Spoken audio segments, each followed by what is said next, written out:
તમે પ્રોટોકોલ પ્રમાણે, પરંપરા પ્રમાણે જુઓ તો યુધિષ્ઠિર ગાદી પર આવવા જોઈએ.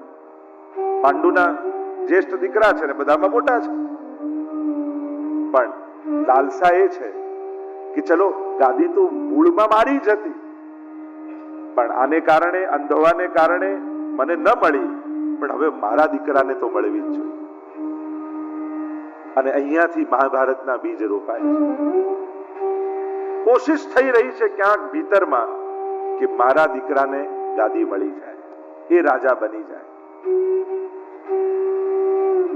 ઘણા પ્રયત્નો થયા, ઘણી કોશિશ થઈ. આ બધા ઘટનાઓને જાણો છો, યુદ્ધ ક્રીડા થઈ, વનવાસ મળ્યું ને ઘણી બધી ઘટનાઓ, ચીર ખેંચાયા અને કેટલી ઘટનાઓ આ ગીતાજીના, મહાભારતના યુદ્ધ પહેલાઓ થઈ ચૂકી છે. ઘણા કે ભગવાન કૃષ્ણ યુદ્ધ કર્યો, અરે ભગવાને તો છેક સુધી કોશિશ કરી છે યુદ્ધ ટળી જાય. ભગવાન કોઈ યુદ્ધ પ્રિય વ્યક્તિ નથી, એમણે તો કોશિશ કરી છે. છેલ્લે પોતે દૂત બની અને દુર્યોધનને સમજાવવા માટે જાય છે. દુર્યોધનની સભામાં ઉભા રહીને ભગવાન પોતે કહે છે, દુર્યોધન તને ગમતા ન હોય, જેમાં કાંઈ ઉગતું ન હોય, એવા બંજર 5 ગાંવ પાંડવોને આપી દે, યુદ્ધ ટળી જશે. પાંડવોને સમજાવવાની જવાબદારી હું લઉં છું. અને દુર્યોધન એ સમયે કહે છે, જો જેની બુદ્ધિ બગડી હોય ને એ ભગવાન અને ગુરુ અને શાસ્ત્રોનું વાત માને નહીં. જેનું પતન આવ્યું હોય એની સમજ બંધ થઈ જાય. અને દુર્યોધન ત્યાં કહે છે ભગવાનને કે સોયની નોક ઉપર જેટલી જગ્યા હોય એટલી પણ યુદ્ધ વગર નહીં આવે. અને ત્યારે પ્રભુ કહે છે તો હવે થઈ જવા દે યુદ્ધ, કારણ કે હવે યુદ્ધ ધર્મ અને અધર્મથી જુદું સ્વધર્મ બની ગયો છે. અર્જુન ધર્મ અને અધર્મમાં મોહિત થયો છે, વિષાદ આવ્યો છે.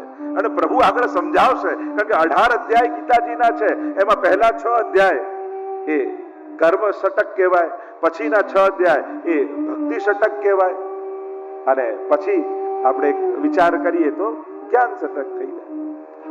એવા 6 અધ્યાયમાં ગીતાજીને વાંટવામાં આવે છે. અને એટલા માટે પહેલા કર્મ, જો ગીતાજીનો કર્મયોગ યા કર્મનો સિદ્ધાંત અને શાસ્ત્રોનો કર્મ માર્ગ આ બંને જુદા છે. શાસ્ત્રોમાં જે કર્મ માર્ગ કયો છે એને કર્મકાંડનો, યજ્ઞનો માર્ગ, એને કર્મ માર્ગ કહેવાય.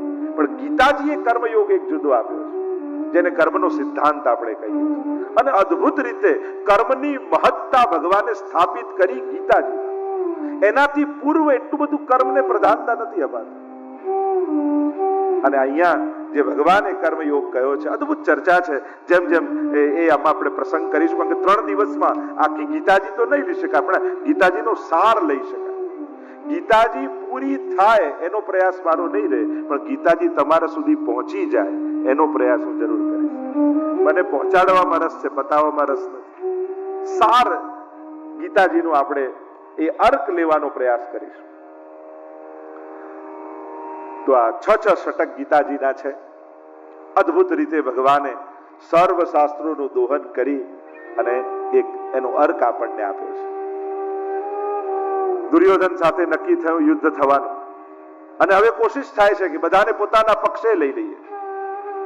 અને સ્વયં ભગવાન પાસે આવ્યા છે. જો ભગવાને બલરામજીને પહેલેથી આ યુદ્ધથી જુદા રાખવાની કોશિશ કરી, કારણ કે એમને ક્યાંક સોફ્ટ કોર્નર દુર્યોધન માટે છે, કારણ કે એમનો શિષ્ય છે, ગદા યુદ્ધ એમની પાસે શીખ્યા છે, એટલે યાત્રા કરવા માટે મોકલી દીધા છે. ભગવાન પાસે આવ્યા છે. આ બધા જાણો છો કે પહેલી નજર પડી અર્જુન પર, દુર્યોધનને, અને ઓપ્શન આપ્યા કે એક બાજુ મારી સેના છે અને એક બાજુ નિહત તો હું છું, તારે કોને પસંદ કરવા છે? અજ્ઞાનીને સંખ્યામાં તાકાત લાગે છે, એને થયું કે તમારી સેના જ જોઈએ છે. આપણે બધા ઘણીવાર એવું જ કરીએ છીએ ને, જઈએ ભગવાન પાસે મંદિરે, ભગવાન પણ હંમેશા 2 ઓપ્શન આપે છે, મારી જરૂર છે કે મારાથી જરૂર છે. પ્રભુ ઓલવેઝ બધાને ઓપ્શન આપતા હોય છે, અને આપણે ભગવાનથી માંગીને આવીએ છીએ, ભગવાનને માંગીને નથી આવતા. અહીંયા પણ એમ જ થયું. એ જ પ્રભુએ 17 વાર જરાસંઘની સેનાઓને એકલા ભગાવી દીધી હતી, અને અહીંયા એ જ સેના, નારાયણની સેના માંગી છે. 18 અક્ષોહિણી સેના યુદ્ધમાં છે, 11 અક્ષોહિણી કૌરવની, 7 અક્ષોહિણી પાંડવ. 18 નો આંક ગીતાજીમાં બહુ વિશેષ રૂપે વર્ણિત થયો છે. કારણ કે મહાભારતના પણ 18 પર્વ છે, ગીતાજીના 18 અધ્યાય છે, 18 અક્ષોહિણી સેના છે, 18 દિવસ યુદ્ધ ચાલ્યું છે. એમ 18 નો ઘણો બધો વિસ્તાર છે. તો અહીંયા યુદ્ધ નિર્ધારિત થયું મહાભારત.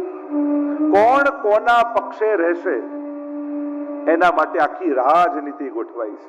બહુ અદ્ભુત વિચારણીય છે કોણ કોના પક્ષે છે. જો ઘણીવાર તમે સાચા હો પણ ખોટાના પક્ષે ઉભા રહો ને તો તમારો એ નાશ થાય. ઘણીવાર આપણને તો મેં તો કાંઈ ખોટું નતું કર્યું, તો ખાલી એની પક્ષે હતો, એની જોડે હતો. પણ ગીતાજી અને મહાભારત યુદ્ધ પ્રમાણ આપે છે. વિશ્વજી, દ્રોણાચાર્ય, કૃપાચાર્ય, એક એકના જીવનની તમે ઘટનાઓ જોતા જાઓ. કેમ કૌરવના પક્ષે ઉભા છે એની એ ઘણી વિચારણીય બાબતો છે. અને કેમ આ લોકો પાંડવોના પક્ષે છે એને પણ બધાનો પોતપોતાનો વિચાર છે. અને દરેક વ્યક્તિઓના નામ આપ્યા છે. અહીંયા જુએ છે બધા પક્ષોને. બહુ મહત્વનું છે ક્યાં ઉભા છો, કોની જોડે છો.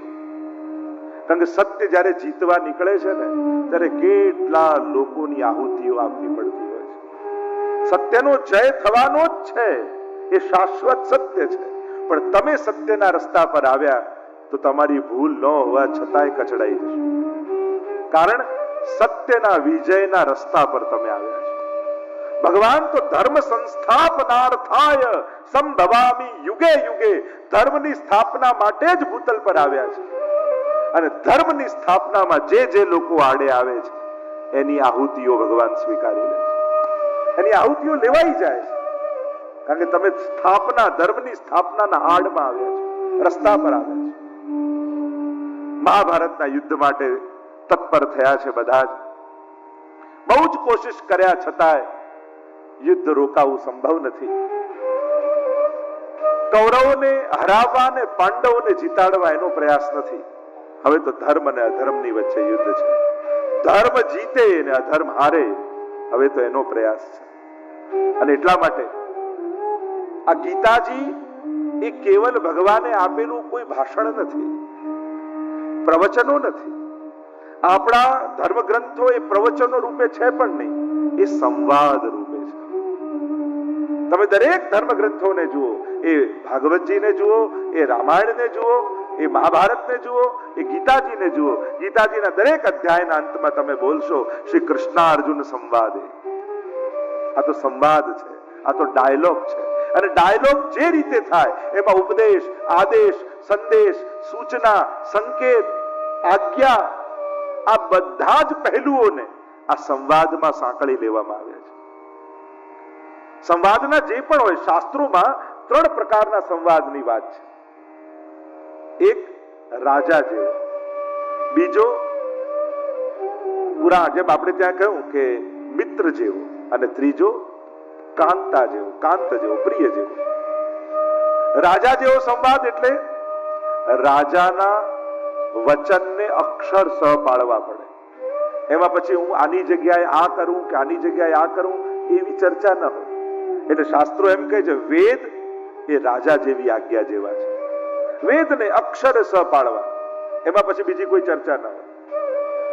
શાસ્ત્રએ કહ્યું પુરાણો એ મિત્ર જેવો સંવાદ છે કે મિત્ર સલાહ આપે, જો મારું માનો અને આમ કરો તો સારું. પછી આપણે નક્કી કરવાનું કે માનવું કે નહીં. અને ત્રીજું આપણા સાહિત્ય ગ્રંથો એ પ્રિય જેવી સલાહ આપે, કાંતા જેવી. આ કાવ્યો છે એ બધા સુંદર રીતે, રોચક રૂપે આપણને મધુર મધુર વાતો કરી અને જે કહેવાની વાત છે આપણી અંદર ઉતારે. એમ આપણા ધર્મ ગ્રંથોમાં 3 પ્રકારના સંવાદની વાત છે. અહીંયા કૃષ્ણ અર્જુન સંવાદ છે, વ્યક્તિ 2 છે, પણ 4 સંબંધે સંવાદ છે. જો ગીતાજીને સાર રૂપે આપણે જોઈ રહ્યા છીએ એટલે 4 સંબંધે સંવાદ. એ જ કૃષ્ણ અને અર્જુનનો સંવાદ તમે જુઓ તો પહેલો સંવાદ રથી અને સારથી વચ્ચેનો સંવાદ. ભગવાન સારથી બન્યા છે કારણ કે ત્યાં પ્રતિજ્ઞા કરી હતી કે યુદ્ધમાં રહીશ, હથિયાર હાથમાં નહીં લઉં, લડીશ નહીં. તો રથી અને સારથી વચ્ચેનો સંવાદ કૃષ્ણ અર્જુન સંવાદ. બીજો સંવાદ ગુરુ અને શિષ્યની વચ્ચેનો સંવાદ કૃષ્ણ અર્જુન સંવાદ. ત્રીજો ભક્ત અને ભગવાનની વચ્ચેનો સંવાદ, કૃષ્ણાર્જુન સંવાદ. અને ચોથો બે સખાઓની વચ્ચેનો સંવાદ, કૃષ્ણાર્જુન સંવાદ. આજ કૃષ્ણ અર્જુન સંવાદને ચાર સંબંધે જોઈ શકાય ગીતાજીમાં. તમે જો ગીતાજીનું વાંચન કરો, અને હવે તો લગભગ બધા પાસે ગીતાજી આજે આવી ગઈ છે, અને આ 3 દિવસ લાવવાની છે. આ ટેક્સ્ટ બુક છે આપણી, અને કમ્પલસરી બુક છે 3 દિવસ માટે. અને પછી તમારા મનમાં જો એ ગીતાજી બેસી જાય અને તમને એમ થાય કે હવે રોજ એક અધ્યાયનો પાઠ કરવો છે, તો માનજો કૃષ્ણની કૃપા તમારા ઉપર ઉતરી છે. રોજ એક અધ્યાયનો પાઠ કરો. શ્રી મહાપ્રભુજી ઘણીવાર લોકોને એમ થાય કે આ ગીતાજી તો મર્યાદાનો ગ્રંથ ને, પુષ્ટિ માર્ગમાં નહીં. અરે કોણે કહ્યું? આખું શાસ્ત્રાર્થ પ્રકરણ એ ગીતાર્થ પ્રકરણ મહાપ્રભુજી કહે છે. પુષ્ટિ માર્ગના 4 પાયા પ્રમાણ ગ્રંથો મહાપ્રભુજી સ્વીકાર્યા છે. વેદાહ શ્રી કૃષ્ણ વાક્યાની, વ્યાસ સૂત્રાણી ચૈવહી, સમાધિ ભાષા વ્યાસસ્ય પ્રમાણમ તચ્ચતુષ્ટયમ. 4 પ્રમાણ ગ્રંથો મહાપ્રભુજી માને છે કે જે 4 પાયા ઉપર પુષ્ટિ માર્ગની ઇમારત ઊભી છે. વેદાહ વેદ, બ્રહ્મસૂત્ર, ભગવદ ગીતા અને શ્રીમદ ભાગવત. આ 4 પાયા છે. તો કહું કે બધા ઉપર ટીકા લખી, તો ગીતાજી ઉપર મહાપ્રભુજીની ટીકા કેમ નહીં? મહાપ્રભુજી કહે છે કે ગીતાજી ઉપર કંઈ લખવાની જરૂર જ નથી. એમાં તો અક્ષરે અક્ષર જે ઠાકોરજીએ કયા છે એ જ પ્રમાણ છે. એના ઉપર વ્યાખ્યા કરવાની આવશ્યકતા જ નથી.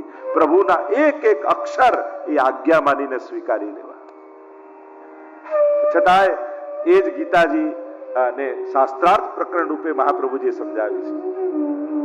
અને એટલા માટે કૃષ્ણ અર્જુન સંવાદ છે. અને સંવાદના દરેક પહેલુઓ આમાં સંકલિત થયેલા છે. પહેલો સંવાદ રથી અને સારથી વચ્ચેનો સંવાદ. તમે ગીતાજીની જ્યારે શરૂઆત વાંચો છો ત્યારે બંને સેનાઓની મધ્યમાં જ્યારે અર્જુન રથી બન્યો છે અને ભગવાન સારથી બન્યા છે. અર્જુન આજ્ઞા કરે છે, સેનયોર ઉભયોર મધ્યે રથમ સ્થાપય મેચ્યુત. હે અચ્યુત, બંને સેનાઓની મધ્યમાં મારો રથ લઈ જાઓ. મારે જોવું છે કે કોની સાથે લડવું છે.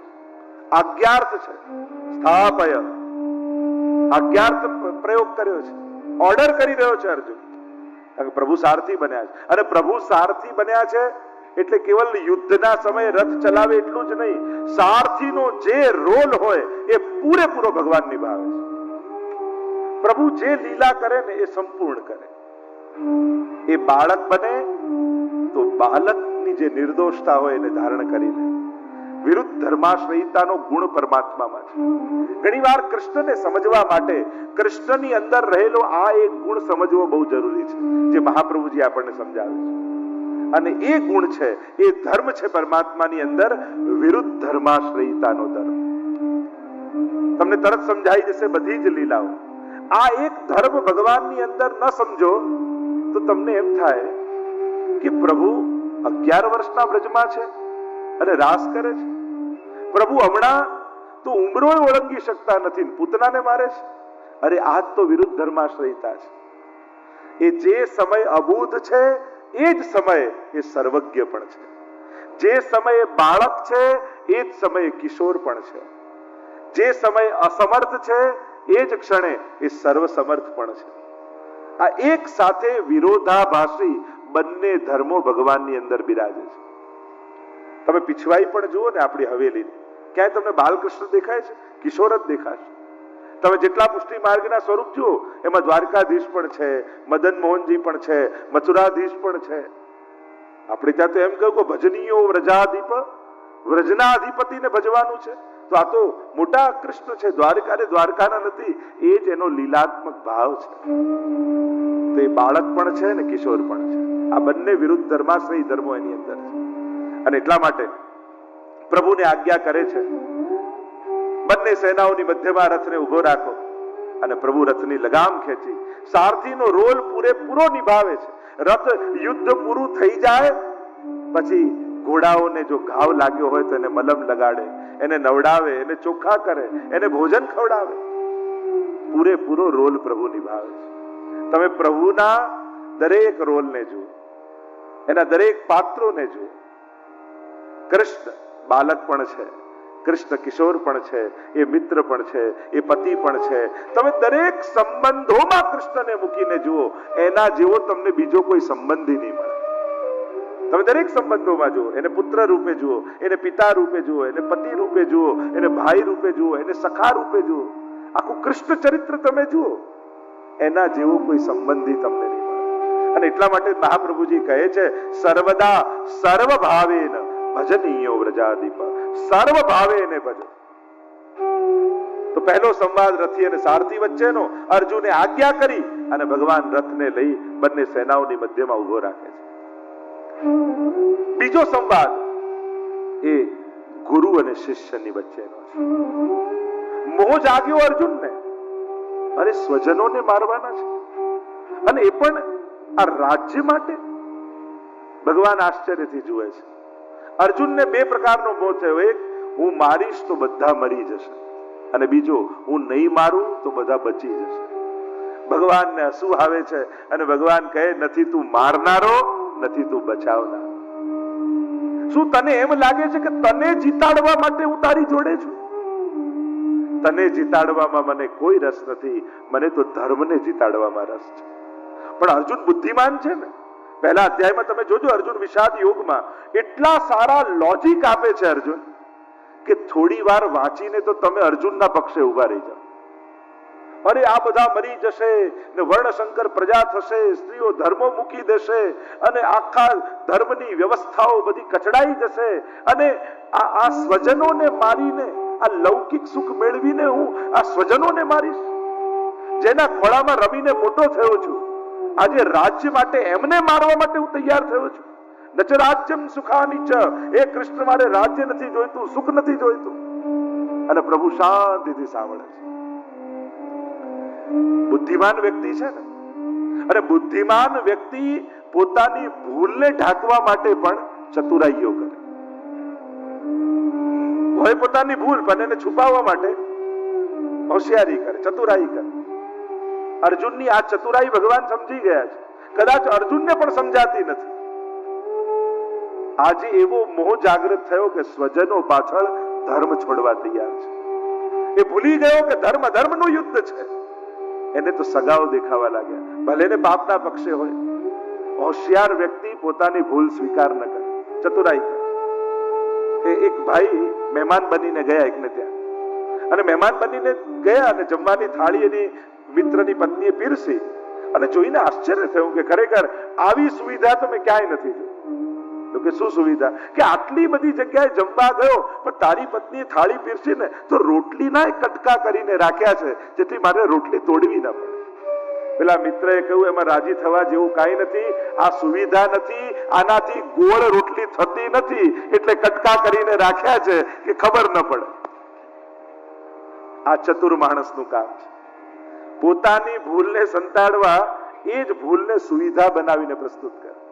ઘણી વાર એવું નતા, અચાનક અમારી પધરામણી કોઈના ઘરે થઈ જાય અને કપડાના ઢગલા નોર્મલી ઘરમાં પડ્યા હોય, એટલે શું આવું જે પધારે એટલે પાછું આમ કરી ઢગલા કરી ઉપર એવું સરસ આસન પાથરી દે. યા સોફો ફાટેલો હોય તો આપણે નવું આસન લાવી પાથરી દઈએ, એમ લાગે કે કેવું સરસ ગોઠવેલું છે. ખરેખર કપડું કાઢો તો અંદર ઢગલા પડ્યા. માણસની ચતુરાઈ છે ને. અર્જુન પણ ચતુર છે, વિદ્વાન છે, કોઈ અભણ નથી. અર્જુન એ શાસ્ત્રોનો જ્ઞાતા છે. જાગ્યો છે મોહ, પણ એને અહિંસા અને કરુણામાં ખપાવવાની કોશિશ કરે છે. ભગવાન કહે, જો તને અહિંસા જાગી હોત તો હું પોતે તને કહેત કે આપણે લડવું નથી, ચાલ આપણે ઘરે જતા રહીએ અને ઘરે બેસીને માળા ફેરવીએ. તને યુદ્ધ લડવામાં, લોકોને મારવામાં કોઈ વાંધો નથી, તું ક્ષત્રિય છું, આ તારો સ્વધર્મ છે. પણ આજે સ્વજનો સામે ઉભા છે, એને મારવા સામે વાંધો છે, અને એટલા માટે તું એ મોહને અહિંસા અને કરુણાના કપડા પહેરાવીને સામે ઉભા રાખે. ત્યાં મને વાંધો છે. જો દયા હોત તો હું તારી જોડે હોત, અહિંસા હોત તો હું તારી જોડે હોત. તને અહિંસા નથી, તારા ભીતર મોહ જાગ્યો છે. અને એટલા માટે ભગવાન એ અર્જુનના બધા જ વચનો સાંભળી એને કહે છે, તું તો ક્લૈબ્ય છે, નપુંસક છે. આવી વાતો કરે છે, એ પણ અહીંયા જગ્યાએ. અને શું અર્જુન યુદ્ધ છોડીને જતો રહ્યો હોત અને ઘરે બેઠો હોત તો એને શાંતિ મળે? ના. એના શરીરમાં ક્ષત્રિયનું લોહી છે, યુદ્ધ કરવું એનો સ્વભાવ છે. માણસ પરિસ્થિતિઓથી ભાગી શકે છે પણ પોતાની પ્રકૃતિથી ભાગી શકતો નથી. તમારો જે સ્વાભાવિક નેચર છે એનાથી ભાગીને ક્યારે પણ તમને શાંતિ મળી શકતી નથી. એટલે ઘણીવાર લોકો આમ આજ્ઞા લેવા આવે ને, જે હવે રિટાયર્ડ થઈ જવું છે એટલે શાંતિથી ઘરે રહું, અને હું એની પ્રકૃતિ જોઉં, મને એમ લાગે આ રાજસ પ્રકૃતિ પ્રધાન, આ તો કામ કરીને જ શાંતિ મેળવે. આ જો રિટાયર્ડ થઈને એકલો ઘરે બેસવા જશે ને તો ડિપ્રેશનમાં આવી જશે. જો શાંતિ પણ જુદા જુદા લોકો માટે જુદી જુદી હોય છે. સત્વગુણ પ્રધાન હોય તો કદાચ એ સત્વ સત્કાર્યો કરી, સોશિયલ વર્ક કરી શાંતિ મેળવી શકે. તમો ગુણ પ્રધાન હોય તો એ ખાલી ફ્રી બેઠો બેઠો સોફામાં શાંતિ અનુભવ કરી શકે. રજોગુણ પ્રધાન હોય તો એને તો પરિશ્રમ કરવામાં જ શાંતિ મળે. અને એકાંત અને શાંતિમાં ફરક છે. તમે બધું છોડી રૂમ બંધ કરીને બેસો એને એકાંત કહેવાય, એને શાંતિ ન કહેવાય. અને એકાંત થોડો સમય ગમે પછી એ જ અશાંતિનું કારણ બની જાય. તમે અઠવાડિયું હિલ સ્ટેશનમાં રહો તો ગમે, તમે અઠવાડિયું વ્રજમાં રહો તો ગમે, તમે પછી પાછા 15 દિવસ થાય અહીંયા ગંદકી બહુ છે, લાઈટ જાય છે, બધું આમ છે આમ છે, ત્યાં દોષો દેખાવા લાગે. અને એટલા માટે શાંતિ પણ અનેક પ્રકારની હોય છે. આપણે કહીએ આ સ્મશાન શાંતિ છે, આ યુદ્ધ પહેલાની શાંતિ છે, આ પરમ શાંતિ છે. શાંતિ કેટલા પ્રકારની, તમે આ યુએસએ જે જતા હશે એને ખબર હોય, દીકરાને ત્યાં 6 મહિના માટે વિઝા લઈને આવ્યા હોય અને 2 મહિના થાય એટલે પછી કેવું વ્યાકુળ થવા લાગે. અને એમાં 4 મહિના થઈ ગયા છે, ગ્રીન કાર્ડ લેવા માટે રોકાયા 2 વર્ષ માટે, અને પછી તો જે ઊંચા પદ મનમાં થાય ને અમે એમાં મળી જઈએ અને પૂછીએ ને કેમ શાંતિ છે ને, હા જે અહીંયા તો ભયંકર શાંતિ છે, કોઈ દેખાતું જ નથી. એટલે શાંતિ એ ભયંકર હોય. આપણને તો પરમ આનંદ આપે એવી શાંતિ જોઈએ છે. અને એ ક્યાં છે તો કે તમે એવ શરણમ ગચ્છ સર્વ ભાવેન ભારત તત્ પ્રસાદાત પરામ શાંતિ. ગીતાજીમાં ભગવાન શાંતિનું એડ્રેસ આપે છે. કેવી શાંતિ? જેમાં પરમ આનંદ હોય એવી શાંતિ. અને એટલા માટે ગીતાજીની વિશેષતા એ છે, અહીંયા પરિસ્થિતિની વાત છે, એની સાથે સાથે પુરુષાર્થની વાત છે, પણ એનાથી પણ ઊંડાણમાં ભગવાન પ્રકૃતિની વાત કરે છે. સૌથી પહેલા તારું નેચર જો, તારી પ્રકૃતિ જો, અને એ પ્રમાણે તારી શાંતિને શોધ. બધા માટે શાંતિનું એક જ એડ્રેસ ન હોઈ શકે. જેમ જેમ સાધના થતી જાય, તામસ, તામસમાંથી રાજસ, રાજસમાંથી સાત્વિક, સાત્વિકમાંથી નિર્ગુણ, અને ત્યારે જઈને એને સેવામાં શાંતિનો અનુભવ થાય. બધા માટે શાંતિનું એક જ સરનામું નથી.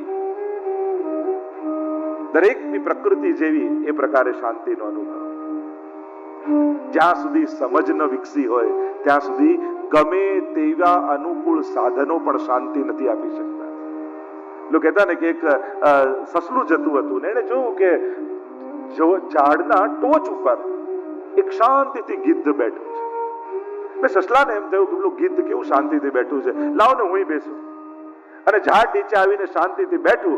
એટલામાં એક શિયાળ આવ્યું અને એને મોઢામાં પકડ્યું, અને જ્યાં મારવા જાય ત્યાં સસલું પ્રશ્ન કરે છે કે શિયાળ, પેલું ગીધ શાંતિથી બેઠું છે એને કોઈ હેરાન નથી કરતું ને મને કેમ મારે છે? ત્યારે શિયાળે એને મારતા પહેલા એટલું કહ્યું કે શાંતિ માટે ઊંચાઈ જોઈએ. જેને સમજની ઊંચાઈ, જેને આચરણની ઊંચાઈ, જેને વિચારની ઊંચાઈ ન મળી હોય એને અનુકૂળ સંજોગો પણ શાંતિ નથી આપી શકતા. એ વિચારોની ઊંચાઈ જોઈએ ત્યારે શાંતિનો અનુભવ થાય. અહીંયા જ્યારે ઉદ્વેગ મનમાં થયો છે, વિષાદ અર્જુનને થયો છે, અને સમજ નથી આવતું કે શું કરવું શું ન કરવું, અને જ્યારે આપણી બુદ્ધિ બંધ થઈ જાય ને ત્યારે કોઈ સમજદારની શરણમાં જતા રહે. હું તો ઘણી વાર એમ કહું કે દુર્ભાગ્ય ચાલતું હોય ને એમ લાગે કે હમણાં ભાગ્ય કામ નથી કરતું, જે કરું છું ઊંધું પડે છે, ત્યારે કોઈ સૌભાગ્યશાળીની શરણમાં જતા રહે, એની જોડે રહેવા લાગો, એના શરણમાં રહેવા લાગો તો તમારું ભાગ્ય બદલાઈ જાય. સમર્થનું શરણું લઈ લો જ્યારે તમારી અસમર્થતા હોય ત્યારે. અર્જુનને સૌભાગ્ય શું હતું? સમજ ગઈ, બુદ્ધિ બંધ થઈ, પણ મહત્વની વાત એ હતી કે બાજુમાં કૃષ્ણ હતા. કોઈ એક વ્યક્તિ જીવનમાં એવો જરૂર રાખો કે જેની વાત ભલે તમને ગમતી ન હોય, પણ જ્યારે તમારી જોડે વાત કરતો હોય ત્યારે તમારી સાથે સાચું બોલે, તમને સાચી વાત કે ના અહીંયા તું ખોટો હતો, આ તારે નતું કરવા જોઈએ. તમારી શરમ જેને નડતી ન હોય એવા વ્યક્તિનો સંગાત જરૂર રાખો. રોજ ખાલી બીજી વધારે વાત ન કરો, પણ રોજ ફોન કરીને જય શ્રી કૃષ્ણ કરો.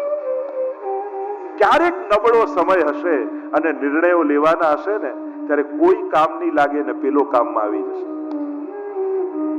અર્જુનની સૌભાગ્યની વાત એ હતી કે મૂંઝાયો ને ત્યારે યોગ્ય વ્યક્તિ આગળ પ્રશ્ન કર્યો. પોતાની મૂંઝવણ વિચાર કરો. આ અર્જુનનો મોહ થયો અને પૂછવા દુર્યોધનને ગયો હોત તો યુદ્ધ લડું કે ના લડું, કેવી સલાહ મળી હોત, કેવી ગીતા મળી હોત.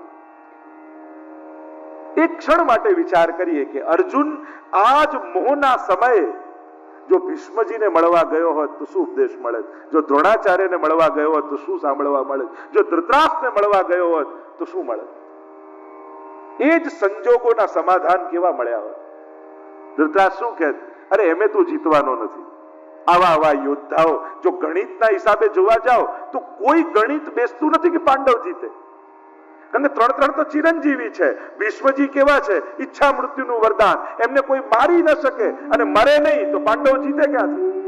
કૃપાચાર્ય, અશ્વત્થામા આ ચિરંજીવીઓમાં આવે છે.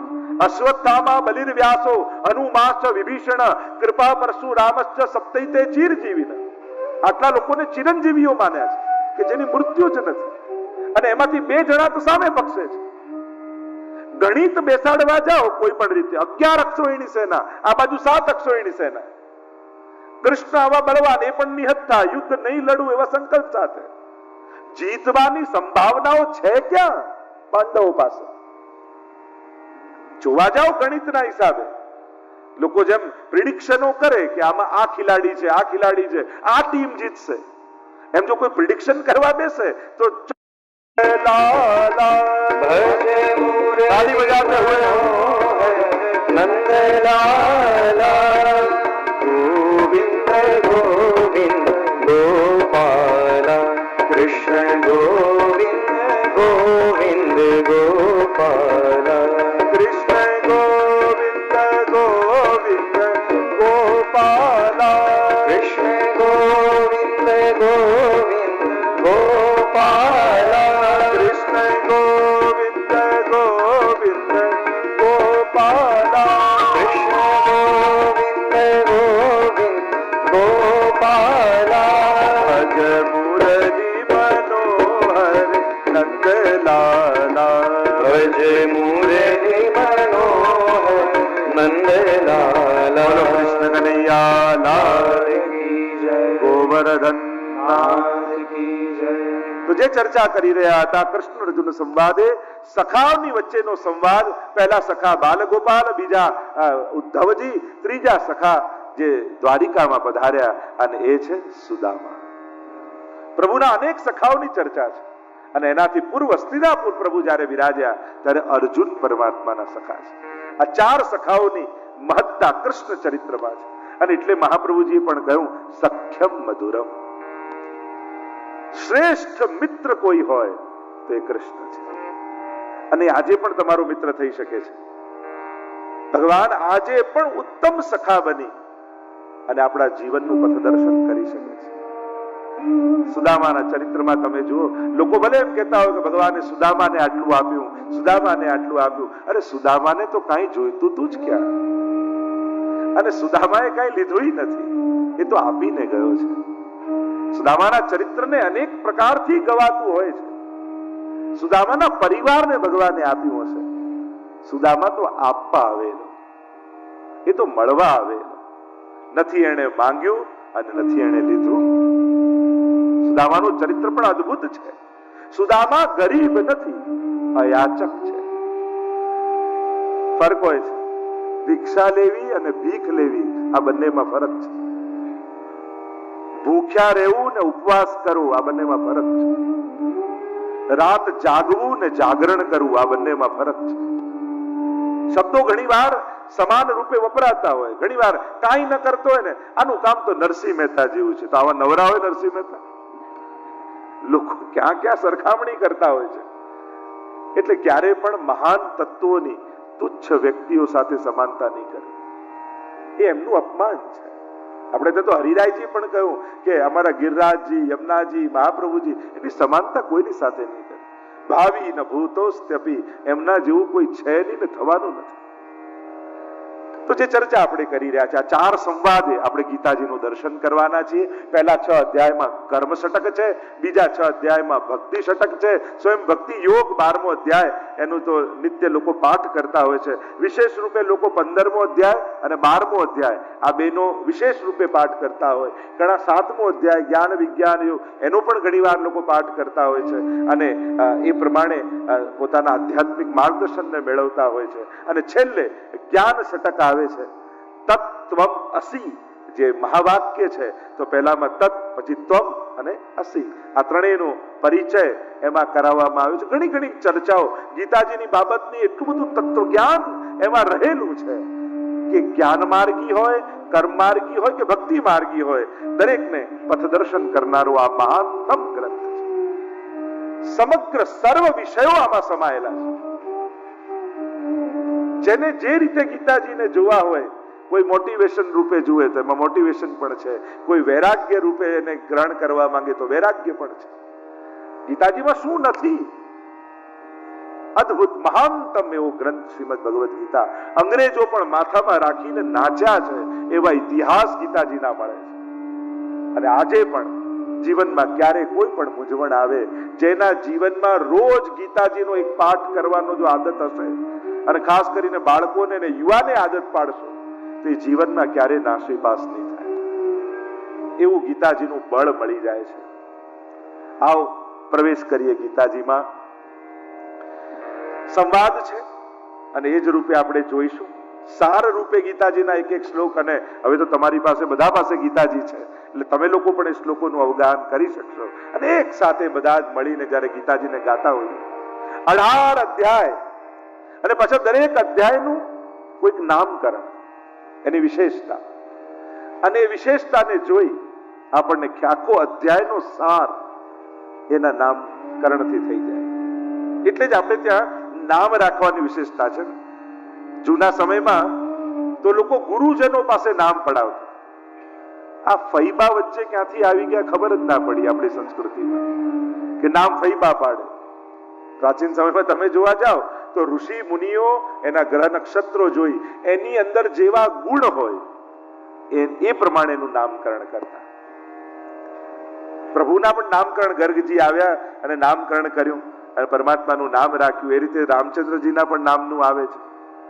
ઋષિ મુનિ ગુરુજનો નામ રાખતા અને એ ગુણ પ્રમાણે નામ રાખતા, અથવા નામ રાખતા એ પ્રમાણે એના ગુણો પ્રગટ થઈ જતા. તો આ વિધાન હતું. ઘરનું લોકો નામ રાખે, એક ભાવ રાખે કે આ વિચારધારાથી અમે ઘરમાં રહીએ. કોઈ વ્રજ, કોઈ વ્રજધામ, કોઈ નંદાલય, કોઈ નંદભુવન, કેવા સુંદર સુંદર નામકરણ લોકો ઘરના કરતા હોય છે. અને કરવું જોઈએ. એવું નામ રાખવું જેનાથી મનમાં આનંદ થાય. ઘરમાં કોઈ એક ચિત્ર એવું રાખવું જેને જોઈને પ્રસન્નતા થાય. જો આ બધા અસર કરતા હોય છે મનને. એટલે અધ્યાયના પણ નામ. પહેલો અધ્યાય એ અર્જુન વિષાદ યોગ, અને વિષાદમાંથી પ્રસાદ સુધીની યાત્રા છે. ગીતાજી ઘણા લોકો એમ માને છે કે લાઈવ ટેલિકાસ્ટ છે, ત્યાં ભગવાન બોલી રહ્યા છે ને અહીંયા ધૃતરાષ્ટ્ર આગળ અર્જુન કહી રહ્યા છે, યુધિષ્ઠિર ધૃતરાષ્ટ્રની આગળ સંજય કહી રહ્યા છે. ના, આ લાઈવ ટેલિકાસ્ટ નથી. 9 દિવસ સુધીનું યુદ્ધ થઈ ચૂક્યું છે મહાભારત. અને ધૃતરાષ્ટ્રને તો એમ જ હતું કે ભીષ્મજી જ્યાં સુધી અમારી સેનાના સેનાપતિ છે ત્યાં સુધી અમને કોઈ હરાવી શકે નહીં. અને એટલા માટે વ્યાસજીએ યુદ્ધના શરૂઆતમાં જ ધૃતરાષ્ટ્રને કહ્યું હતું કે તું કહે તો હું તને એવી દ્રષ્ટિ આપું કે તને અહીંયા બેઠા બેઠા યુદ્ધ દેખાય. અને કેવલ એવી જ દ્રષ્ટિ વ્યાસજી સંજયને નથી આપી, યુદ્ધ દેખાય. ત્યાં જે બોલે સંભળાય, અને એનાથી આગળ એ લોકો જે વિચારે એ પણ અહીંયા સમજાય, ત્યાં સુધીની દિવ્ય દ્રષ્ટિ છે. ગીતાજીમાં 4 દ્રષ્ટિ છે. એક અંધ દ્રષ્ટિ, બીજી દૂર દ્રષ્ટિ, ત્રીજી દિવ્ય દ્રષ્ટિ અને ચોથી સહસ્ત્ર દ્રષ્ટિ. આ 4 દ્રષ્ટિ ગીતાજીમાં તમને જોવા મળશે. સૌથી પહેલી અંધ દ્રષ્ટિ ધૃતરાષ્ટ્રની છે, આંધળા છે. વિચાર કરો, ગીતાજીની વિચિત્રતા તમે જુઓ. દુનિયાના લોકોને દ્રષ્ટિ આપનારા ગ્રંથની શરૂઆત એક અંધ વ્યક્તિના બોલવાથી થાય છે. ધૃતરાષ્ટ્ર ઉવાચ. ગીતાજીની શરૂઆત ધૃતરાષ્ટ્રના બોલવાથી, જેને આંખોય નથી, અને આંખોય નથી એવી વ્યક્તિથી શરૂ થનારો ગ્રંથ દુનિયાને દ્રષ્ટિ આપી રહ્યો છે. અંધ દ્રષ્ટિ ધૃતરાષ્ટ્રની, દૂર દ્રષ્ટિ એ સંજયની છે. સંજયને દૂર દ્રષ્ટિ આપી જે દેખાય, ભૂતકાળનું દેખાય. દિવ્ય દ્રષ્ટિ અર્જુનની છે, ભગવાને આપી છે, જેનાથી ભગવાનનું આ સ્વરૂપ દેખાઈ રહ્યું છે. અને સહસ્ત્ર દ્રષ્ટિ એ ભગવાનની છે. 1000 હાથ, 1000 મુખ અને 1000 મુખમાં હજારો આંખો છે ભગવાનની. એ પલે પલ અને કણે કણને જોઈ રહ્યા છે. 4 પ્રકારની દ્રષ્ટિની ચર્ચા છે. અર્જુન વિષાદ યોગ. આ ગીતાજી એ લાઈવ ટેલિકાસ્ટ નથી. 9 દિવસનું યુદ્ધ થઈ ચૂક્યું છે. વ્યાસજીએ કહ્યું, તું કહે તો તને દ્રષ્ટિ આપું. અને ધૃતરાષ્ટ્રને એમ છે કે અમારી ભીતર અમારા પક્ષે ભીષ્મજી છે, દ્રોણાચાર્ય છે, કૃપાચાર્ય છે, અને આવા યોદ્ધાઓ જ્યારે અમારી પાસે છે તો આ બધું સાંભળીને હું શું કરું? પાંડવો તો સમાપ્ત થઈ જ જવાના છે, એને તો વિશ્વાસ જ છે.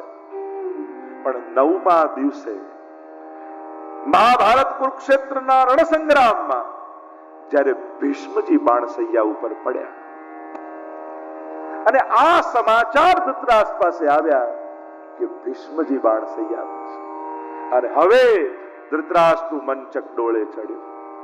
જો ભીષ્મજી પડી શકે છે તો હવે કંઈ પણ થઈ શકે છે. જેને ઈચ્છા મૃત્યુનું વરદાન હોય એવા ભીષ્મજી. અદ્ભુત છે ભીષ્મજીનું ચરિત્ર. આખું જીવન ગાદીને એવા વફાદાર રહીને રહ્યા, પણ છેલ્લી ઘડીએ ભક્ત થઈને ગયા. જીવ્યા યોદ્ધા તરીકે, મર્યા ભક્ત તરીકે. જો જીવન તમારું ગમે તેવું હોય, કોઈ વેપારીનું હોય, કોઈ સંસારીનું હોય, કોઈ ગમે તે જીવન હોય, પણ મૃત્યુ તો એક ભક્ત તરીકેનું જ હોવું જોઈએ. છેલ્લી ઘડી તો ભગવાનને યાદ કરતા કરતા જ. ગીતાજીમાં એ જ તો સમજાવે ભગવાન, મૃત્યુ આ દેહનો અંત છે, જીવન તો શાશ્વત છે. એ તો ચાલતું જ રહે છે. એની ગતિ આ દેહને છોડી બીજો દેહ, બીજો છે, ત્રીજો દેહ. જીવન તો ગતિશીલ છે, શાશ્વત છે. અહીંયા ભીષ્મજી પડ્યાના સમાચાર મળ્યા એટલે ગભરાયા ધૃતરાષ્ટ્ર. સંજયને બોલાવ્યા અને કહ્યું, પહેલો જ શ્લોક આ બધાની પાસે ગીતાજી છે, આइए साथ में गाते. ગીતાજીની જો પુસ્તિકા આપને મળી હોય, ખોલીને પહેલો શ્લોક વાંચો. ધૃતરાષ્ટ્રવાચ धर्म क्षेत्रे कुरुक्षेत्रे समवेतायुयुत्सवः मामकाः पाण्डवाश्चैव किम् अकुर्वत् संजय. પુનઃ धर्म क्षेत्रे कुरुक्षेत्रे समवेतायुयुत्सवः मामकाः पाण्डवाश्चैव किम् अकुर्वत् संजय. સીધું સાદું ભાષાંતર કરું આ શ્લોકનું તો ધર્મ ક્ષેત્રે કુરુક્ષેત્રે, ધર્મ ક્ષેત્ર એવા કુરુક્ષેત્રમાં સમવેતા યુયુત્સવ, સમબળિયા યુદ્ધની ઈચ્છા વાળા, મામકાહ પાંડવાશ્ચૈવ, મારા અને પાંડુના પુત્રો, કિમ અકુર્વત સંજય, હે સંજય શું કરી રહ્યા હતા. આ સાદું ભાષાંતર, પણ સાદો શબ્દાર્થ હોય, ભાવાર્થ હોય, ગૂઢાર્થ હોય, અનેક પ્રકારથી શાસ્ત્રોનું દર્શન થતું હોય છે. ધૃતરાષ્ટ્રથી ગીતાજીની શરૂઆત થાય છે. સીધું પ્રસારણ નથી, થઈ ગયું છે. ગીતા કહેવાઈ ગઈ છે. 9 દિવસનું યુદ્ધ થઈ ચૂક્યું છે. કારણ કે ગીતાજી તો યુદ્ધના પ્રારંભમાં છે, હજી યુદ્ધ શરૂ નથી થયું.